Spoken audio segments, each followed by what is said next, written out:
Good morning, YouTube. This is Mike on Cars and Bikes. Today, we'll talk about my latest purchase. Now, thanks for joining me on this glorious day in San Francisco. Got the sun just creeping up. Got the sun on the bridge. Nice clear day.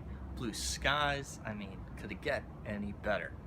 Now, the car that I've chosen isn't necessarily the most expensive or the fastest or, the most desirable by some people, but it's the one that I like.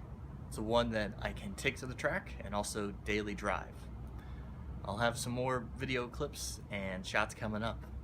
Now, from my blogs, you'll know I've previously had some foreign cars, the BMW M3, and I've chosen a car that has to be at least as fast as the M3 needs, the adaptive suspension so that it's stiff on the track and still nice and loose on the normal bumpy roads.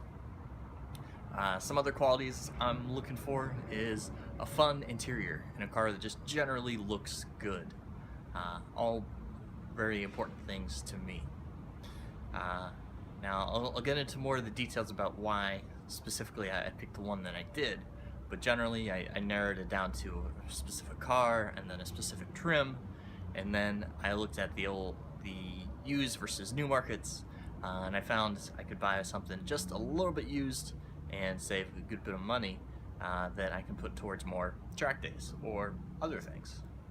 And you'll also see some mods that I'll be doing to the car, which will be a lot of fun. Have some unboxings.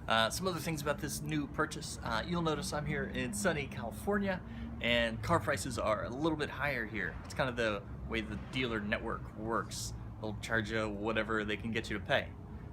So in the cold months in the Midwest, it's harder to sell a sports car, and the prices are a little bit lower.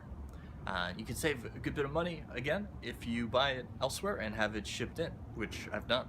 And if you've seen other people's car carrier experiences, people like Super Speeders Rob, my experience is dead on with that. Supposed to be here in 2 weeks, but you get a week delay, and then you get another week delay, and all of a sudden it takes a month, and it costs $1,500.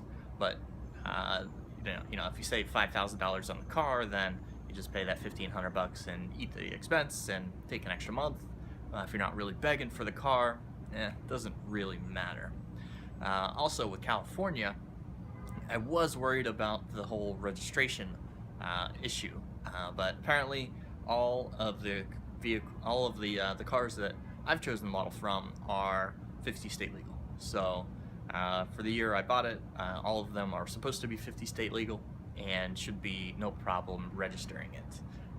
You will have to go down to the DMV, just like any of the motorcycles that I've purchased. You go down there and you tell them how much you paid for it, and then you pay the tax, which is something like 10% here, which is going to be quite a large charge on the car. Not looking forward to that DMV visit. It'll be probably a 3-hour visit and cost me about $5,000. So not the best DMV experience that I'm getting ready for, prepping myself for. The way the tax works, you pay some of the tax from the state that you bought it from, and then you pay any additional tax once you register it in California. California needs the money, so it's not terrible. And for dropping off the car, it's going to be kind of hard to get them to visit me right here in San Francisco. So what I'm going to do is have them meet me at a Costco parking lot in Oakland. So I'll just BART over and I guess take an Uber to Costco and pick up the car, where they're used to dropping off the cars at Walmart or Costco parking lots. If it were in San Francisco, I guess I could pull a Super Speeders Rob again and have him drop it off by the BMW dealership down in Soma, but I feel like just bridge traffic, and it'll be a lot easier if I just BART over.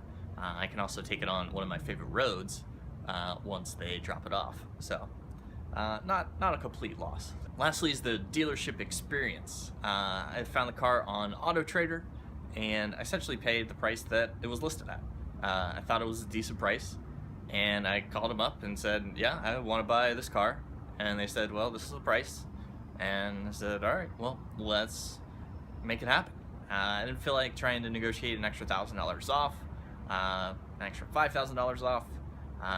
I've called around some of the dealers on Auto Trader, and I found most of them just don't discount any further than that.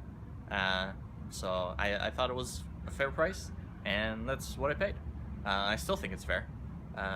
So they're giving me a good deal, letting me work with it to ship it over to California.